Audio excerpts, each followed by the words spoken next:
Yeah.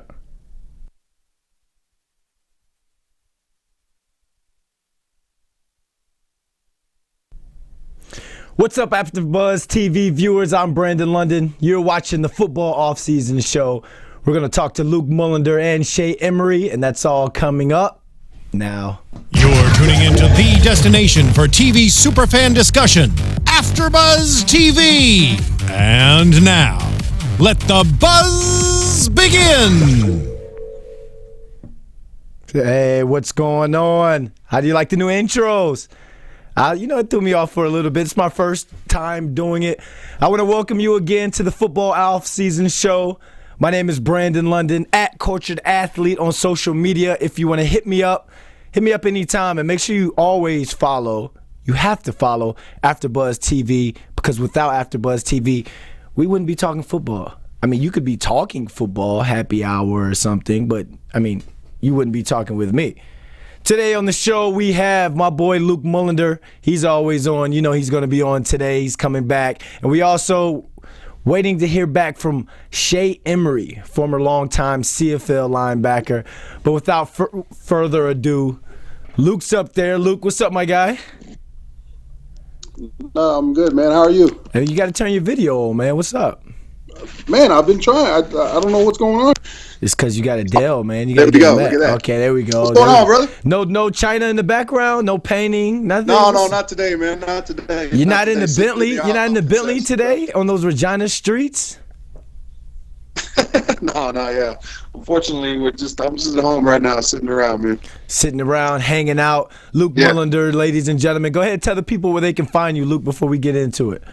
Hey, man, on Twitter, at LukeMull95, ProPerspective.ca. We're running our podcast right now, obviously, because there's not a lot going on in the CFL. But, those are the main spots you can hit me up on. Hit him up, ladies and gentlemen. Make sure you hit him up. You heard the man. He gave you the Twitter name for you to hit him up. And kind of rehashing what you just said, there's really not a lot going on in the CFL right now. Like, this is a dead period in the CFL.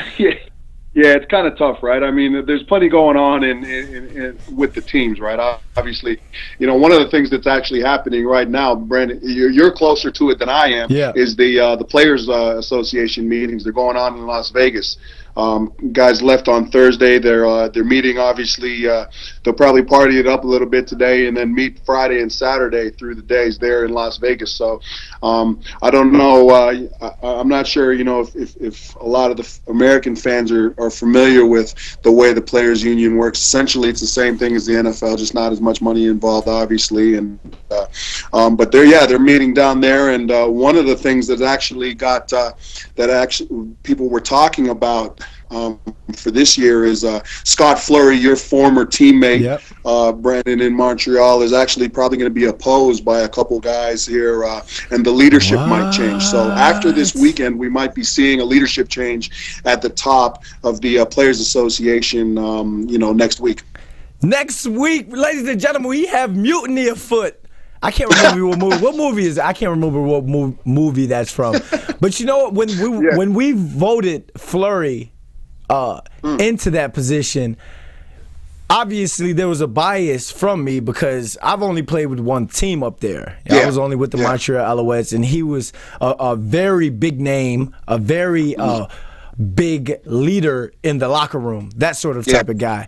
And so that's all I knew. But talking to other guys around the CFL, talking to other veteran players around the CFL, and kind of hearing some of the stuff they had to say about Fleury, and obviously one of the big things, the whole lockout, the way the lockout situation, or the so-called was supposed to be a lockout situation, the way that was handled, with how a lot of guys felt as though we didn't get as much money from that TV deal and such. I think that's one thing that ticked a lot of guys off. And, it trickled down to Josh Burke, one of our player reps.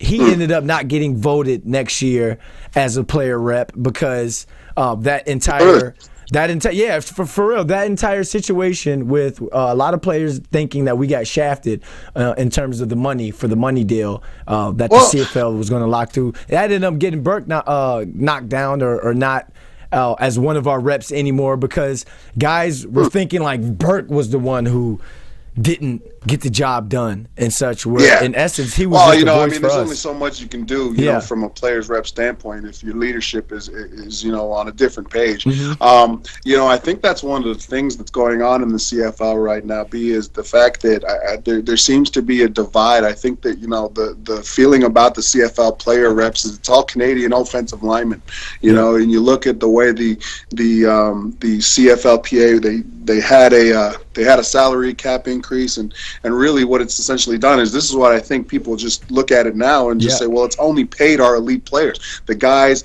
in the first year level, the guys that, you know, are coming into the league, they're still not getting any more money. That hasn't changed. You know, the big time, the linemen are getting paid still, right? You know what I mean? So I also know that, you know, that I think they would like somebody that's closer connected in the locker room. You know, you need a guy that's sort of, you know, you'd like a guy that can relate to both American and Canadian problems. You know what I'm saying?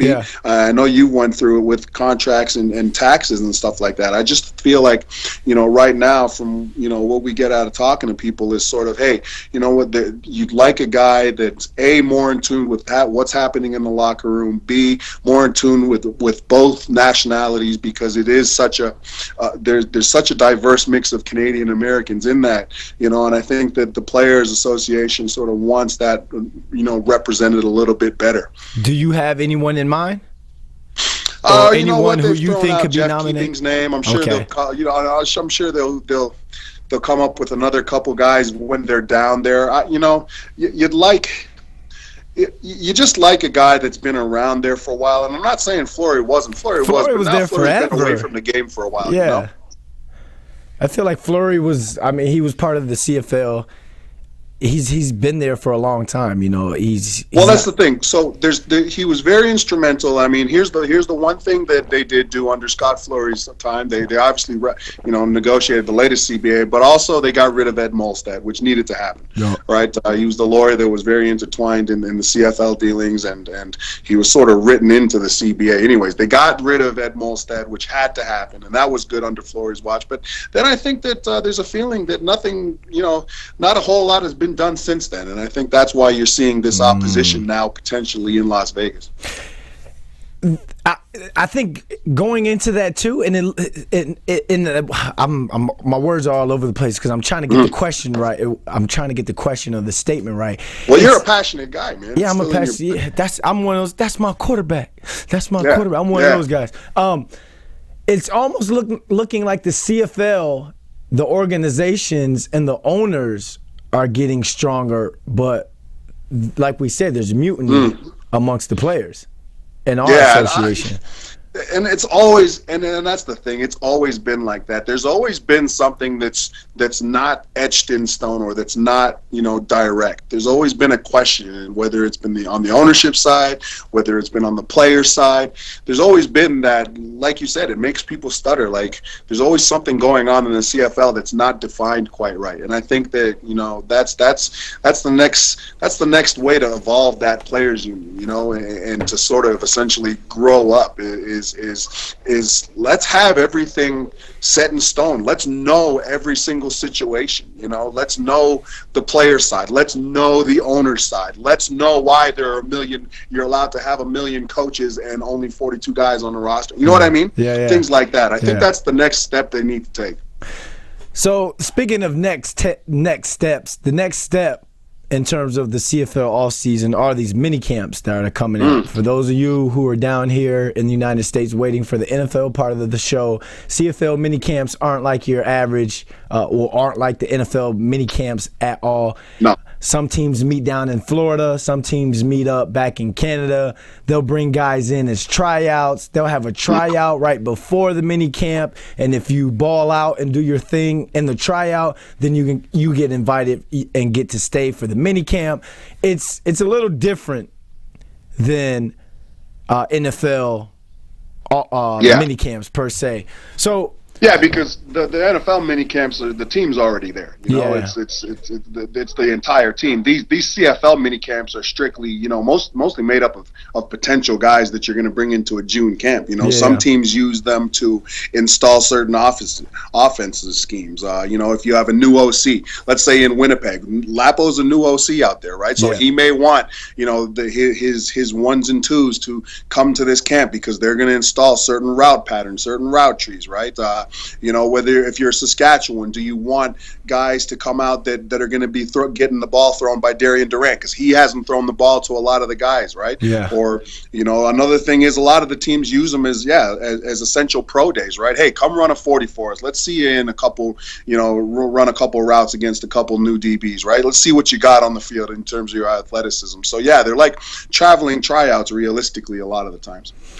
A lot of the times there have been in my situation, some of the D linemen didn't even show up. It would just be anyone's skill and semi-skill. So like you said, you can do a ones, twos, and threes, but it would be majority 7-on-7. Yeah, exactly. Yeah, and that's exactly what a lot of the things do. I mean, you're not going to bring the D lineman down there because you're not going to want to bring all the equipment. You know, you don't want to if you bring D linemen, you may as well bring all linemen because you want to see them one-on-ones, right? If you do bring D linemen in there, it's strictly like an NFL pro day. You're going to do a 40 test, you're going to jump, you're going to, you know, you might run a 3-cone drill, but there's nothing that's going to be actual football. You're going to have to let tape speak for yourself in those situations. But yeah, you're exactly right, man. A lot of them have evolved into just sort of this 7-on-7 deal where the receivers are out there, the quarterbacks are out there, and you know, the running backs maybe, and they go at it. So you might see a little bit of mixture of both, you know, where you get the guys, your core guys there, they're starting to adjust themselves to new offensive theories and schemes and stuff. And then, you know, there might be, hey, there's a bunch of new guys that we're bringing in as well here, and we're going to run them in 40. But you're right, B. There's no like real. It's not like an NFL, you know, OTA. It's not like a, you know, an NFL minicamp where the team's there and they're getting after it, whether it's pads or no pads. Pads or no pads, who would you say, or what organization do you think has to have the strongest minicamp or needs to know the most about their team coming out of a spring minicamp? You know, that's a really good question.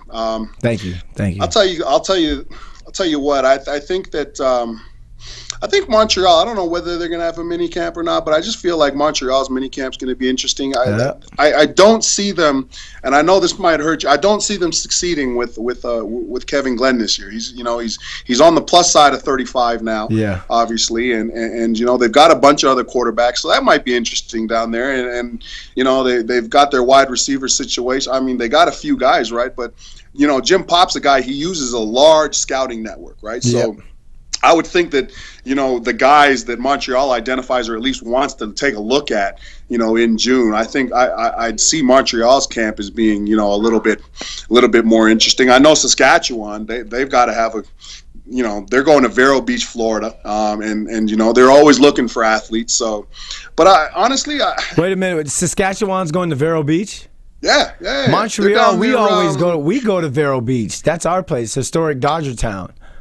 Well, yeah, exactly. It's Dodger Town, and that's the thing, right? I mean, that's the CFL in a nutshell. You know, it's a very close knit. Yeah, you're right. It's a very close, knit, unique league, and yeah, you're gonna see that, right? So there's my info. I didn't know that Montreal goes to Dodger Town as well, right? But you know, those are two organizations now that are using larger scouting networks, you know, 25, 35 guys as their scouts, you know, scouting staff. So, you know, I would expect those camps to be interesting just because there's probably so much more information and so much more film being coming into those scouting to their front offices than in the other league or teams. I'm going to rehash something you said about Montreal's situation. The quarterback situation makes their camp interesting. And I find it funny that you said interesting because it's just going to be the exact same situation, the exact same storyline for Montreal mini camp. The headline being, who's our quarterback? Yeah.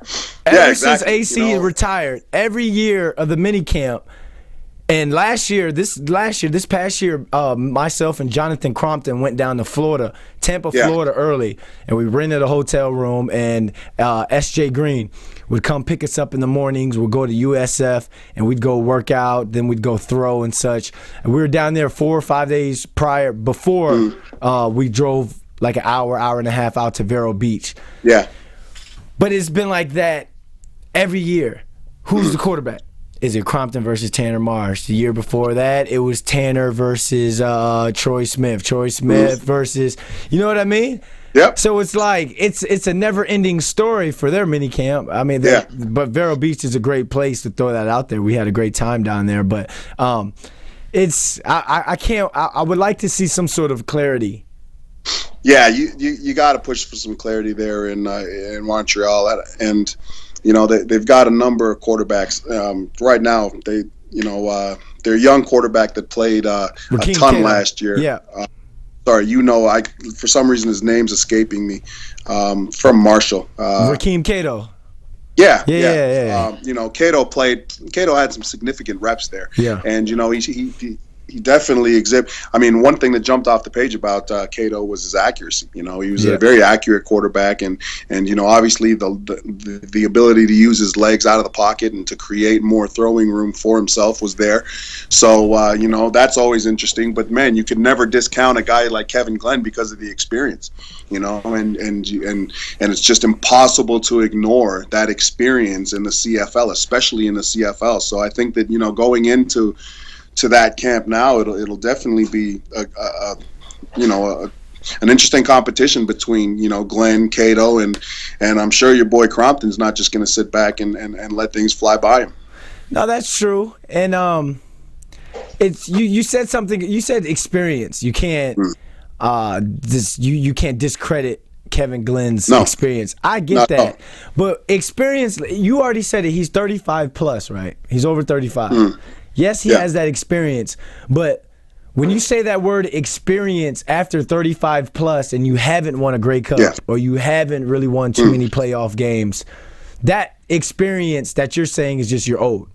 Well, I think you're exactly right in that, and I think that, and you're speaking from a player's perspective. From a player's perspective, and you're right. And I think that one thing's important to recognize is that the experience gets Kevin Glenn in the door, but I don't think it gets him past that at this point. Yeah, I really think that if Montreal's serious about continuing, man, that's a legacy, man. It was so tough to replace a guy like AC, and they're used to a certain brand of football out there, and quite frankly, it's a winning brand.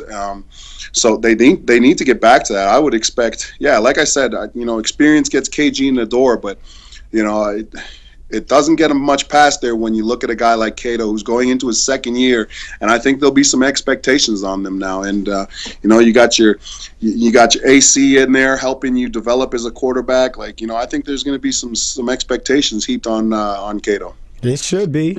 There should be. This has to be the year. Not Super Bowl, Grey Cup or bust for the Montreal Alouettes. That's what I feel. Well, they have to. I mean, here's the worst part about it. And here's the bad news for Montreal Alouettes fans. All the other teams are really good in the East this year.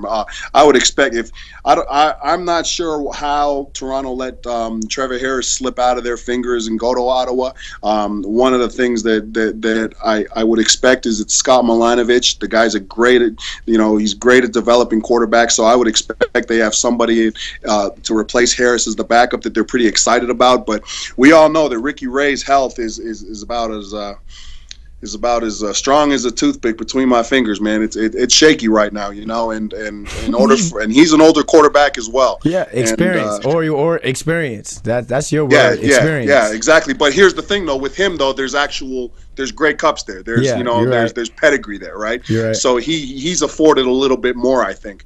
But right now, if Ricky Ray stays healthy, they're going to be great. They've upgraded their defense, brought in some help for Ricky Foley and Canadians like Brian Balke.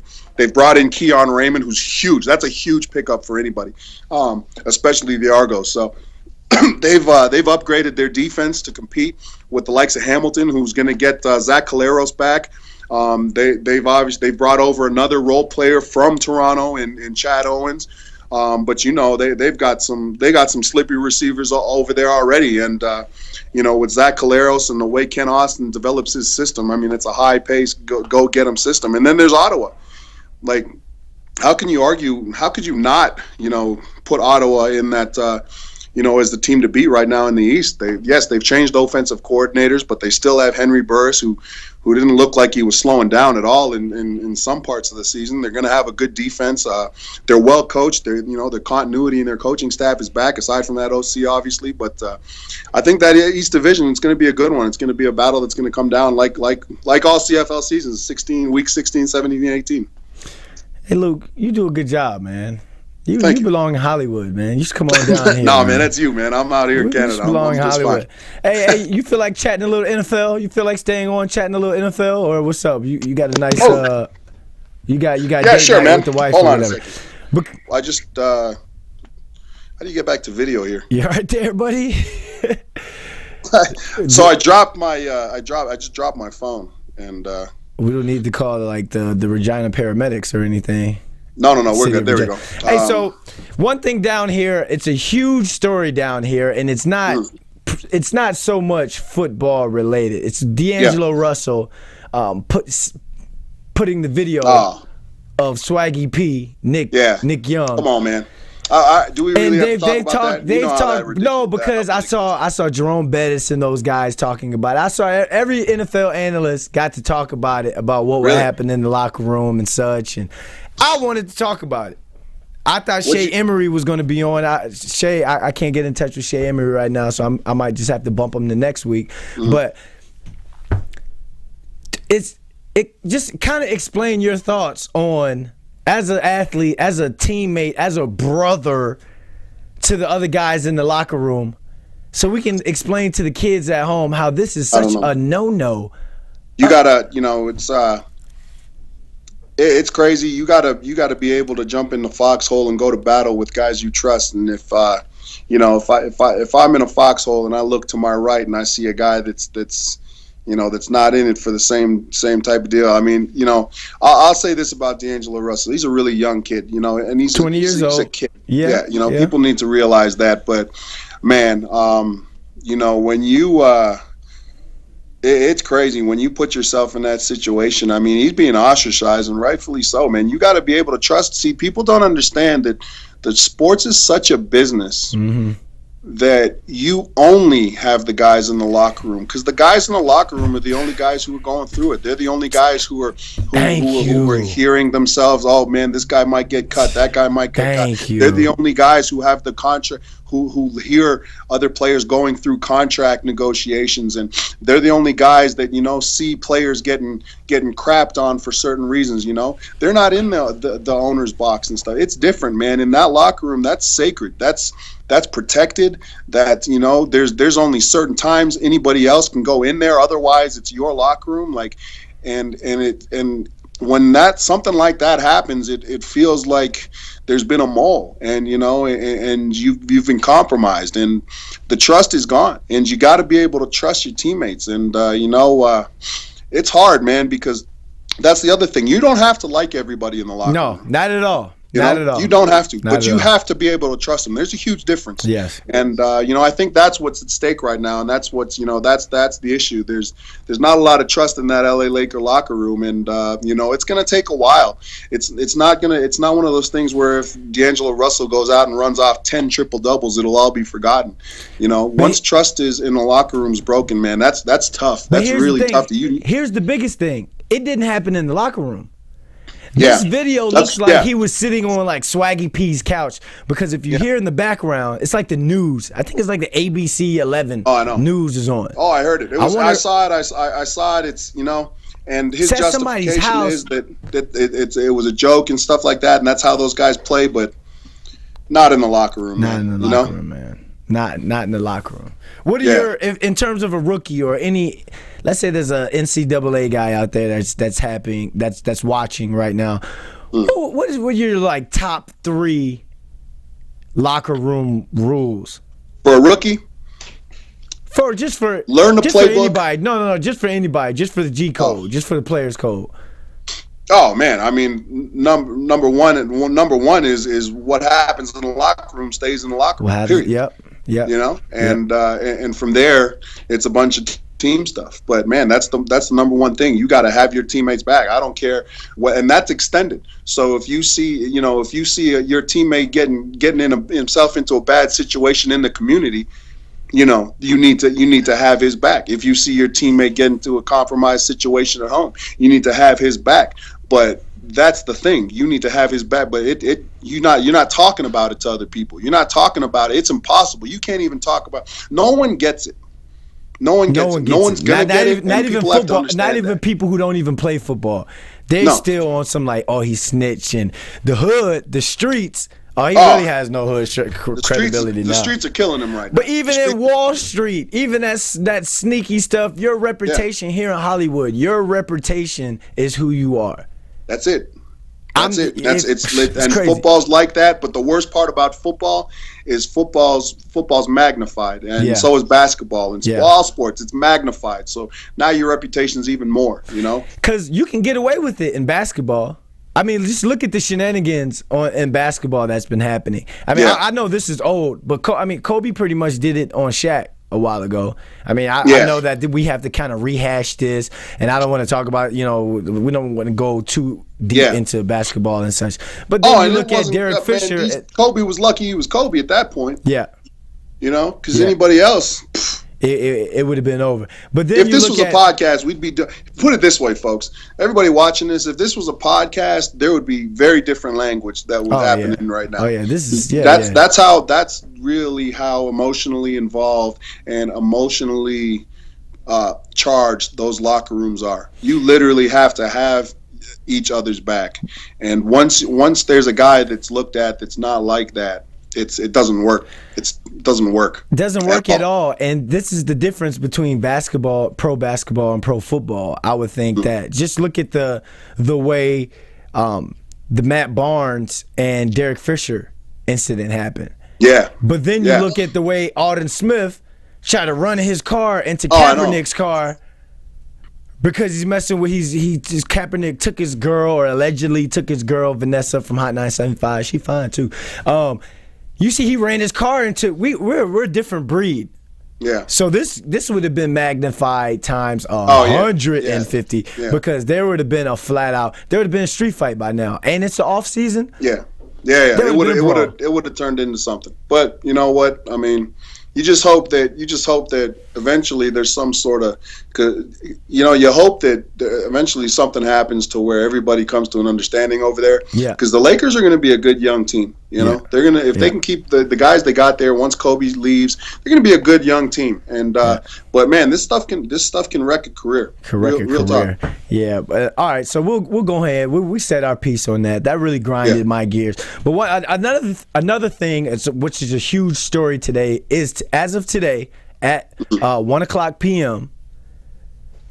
Colin Kaepernick's contract is guaranteed for 2016 at $11.9 million. Now, I was watching NFL Network today and NFL Now online, and they were saying that still means he can be traded, and things can happen at any time. Now we're gonna have to revisit this around draft time and such. But if you're Colin Kaepernick, do you at least feel good? Because you're in a situation to where, I have 11.9 guaranteed to me, regardless of what happens to me. Yeah, absolutely, man. Listen, this is a business where the player doesn't win a lot. Yeah, and I don't care about the player's performance at all. You know what I mean? Like if Colin Kaepernick's able to get 11 point something guaranteed, then he needs to get that, because I'll tell you what, this is a business that the players don't win in a lot, and there's all sorts of loopholes for owners. That's the crazy thing. Oh well, you know what? He doesn't want to extend long term. Well, we'll throw a franchise tag on him. Oh well, he doesn't want to do this. We'll cut him because we hit only this amount of. There's so many loopholes that owners can get away with. Hey, the players, if you have something that's in your contract that you can get, you get it. I don't care what your performance is. You're Colin Kaepernick. You guys have already asked for a trade. Now you find out, okay, my contract's guaranteed. Do you fall back a little bit and now try and buy in that, okay, Chip Kelly wants me here. Chip Kelly is gonna, he's gonna keep me here. Yeah. So you become vocal and tell him to get you some receivers. Give me some weapons.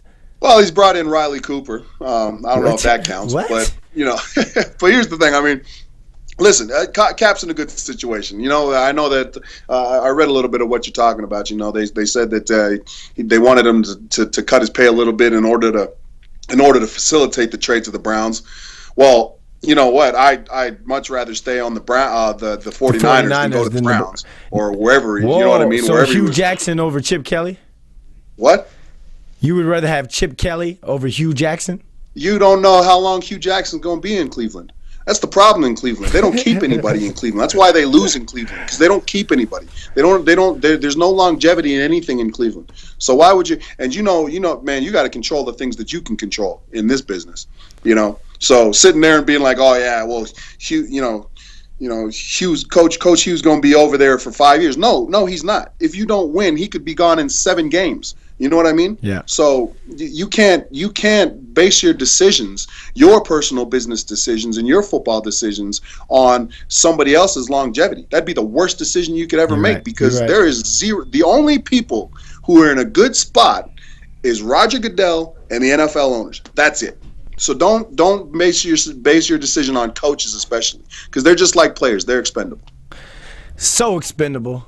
Yeah. Here's a guy that really hasn't been expendable. He was a first-round pick, Vernon Davis.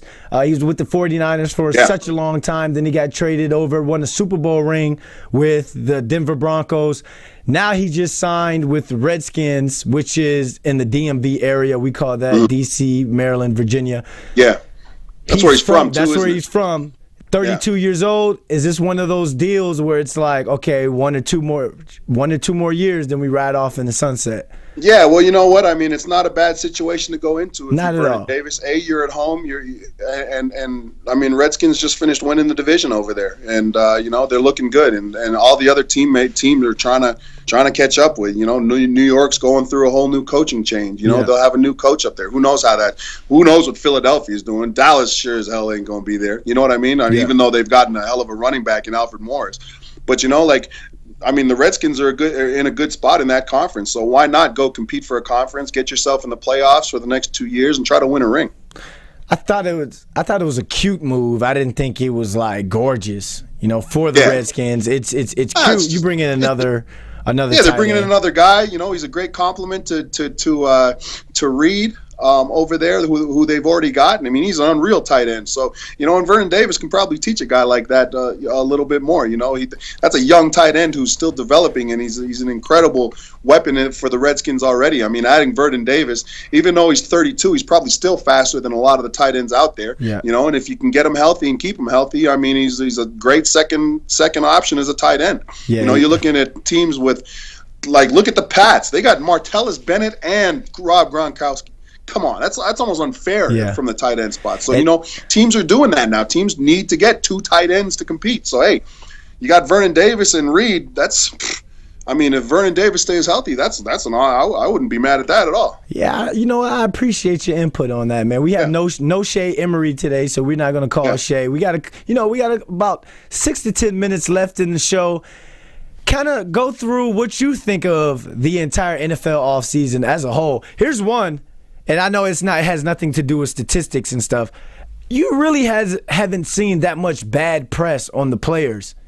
No. I mean, all the bad press has been on the league. I mean, this league, this CTE thing, and the ramifications of playing football and having it linked to long-term brain disease and stuff like that. That's a big deal, and that's something that's not going to go away anytime soon, especially with this commissioner. And so the league doesn't look that great right now, and I mean, there's nobody that's just awe-inspiring in the draft. There's nobody that people are really talking about. There's some years there's those it guys. When Peyton Manning came out, when guys come this draft, there really hasn't been a lot of talk about an it guy, right? So, right now, I mean, it's a magnified issue. The long-term mental health of NFL players is on the table, and it's not going away anytime soon. That's for sure. It's not going away anytime soon. You can tell the league is a little upset with Will Smith for that movie. Yeah, which he said. well, I know Goodell was like, that's why you ain't win an Oscar. Yeah, that's why you didn't get invited to the Oscars. Exactly. They probably dropped him a few bucks to make that decision. But yeah. No, but Uber is winning for NFL athletes. Uber Absolutely. is like really winning. So, kind of wrapping it up a little bit. Is there anything else in the NFL, man, where it's like it has your hair standing up for next season? Fantasy, anything. Like, we still have really. a month before the draft, man. It's so slow right now in the NFL. Yeah. It's all like trending topics. Like, what's this athlete doing? Odell Beckham Jr. gets a huge back tat. He gets his back tat completed. Tom Brady's going surfing. It's different stuff like that where people are bringing out what these guys are doing via their Instagram and stuff. But in terms of moves, ladies and gentlemen, there really aren't that many moves. No, exactly. I mean, there's teams are getting better, or at least you're right. I mean, there's not really a ton of things going on that people are talking about. I think that after the draft, once those OTAs start, things will start to get interesting.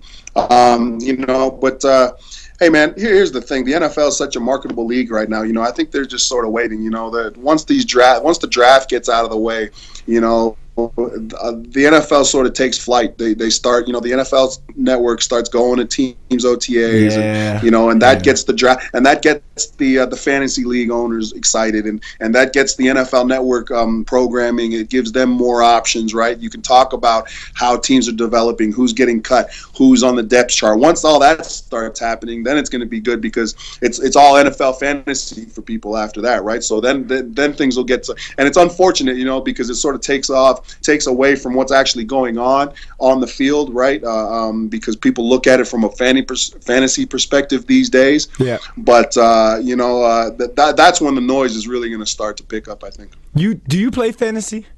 Oh yeah, absolutely. Really? I'm not one of those guys though that have I had one team last year, came in second, thought I was a GM, but it's just Luke Pop. Yeah, pretty much, man. I'm in there making. I'll put in a good. I'll put in a good hour on the waiver wire on a Wednesday, but that's about it. So go ahead and tell the people where they can find you again, Luke.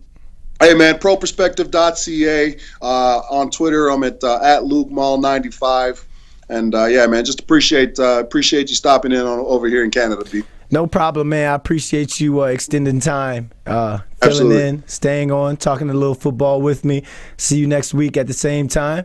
My brother, all right, brother. Take it easy. And as for you at home, we want to thank you all for watching the Football Off-Season show here at AfterBuzz TV. We're really at a dead period right now, so that's why I really wanted to ask Luke about experiences, memories. Let's go a little bit deeper into some of the 1 or 2, 3 storylines that are out, or the hot storylines that are out. So I hope you learned something. I hope you can't wait to come back next week. Same time, 4:10 p.m. We'll start off with the CFL. We'll get into the NFL next week, confirmed. I have Dolphins insider, Miami Dolphins blogger, Chris Barker. You find him on Twitter right now. Find him on Twitter because I don't want to take time to tweet, to look him up. Find him on Twitter. All he does is post Dolphins football, Dolphins football, Dolphins football, Dolphins football. It blasts my timeline. So we're gonna talk Miami Dolphins, aka my active team in the NFL. But you can find me at Cultured Athlete. I'm Brandon London. You can find us at AfterBuzz TV. Be sure to follow. Once again, thanks for watching the Football Off-Season show. Have a good night. Have a good day wherever you are. I don't know. From executive producers Maria Menounos, Kevin Undergaro, Phil Svitek, and the entire AfterBuzz TV staff, we would like to thank you for listening to the AfterBuzz TV network. To watch or listen to other after shows and post comments or questions, be sure to visit AfterBuzzTV.com. I'm Sir Richard Wentworth, and this has been a presentation of AfterBuzz TV. Buzz you later.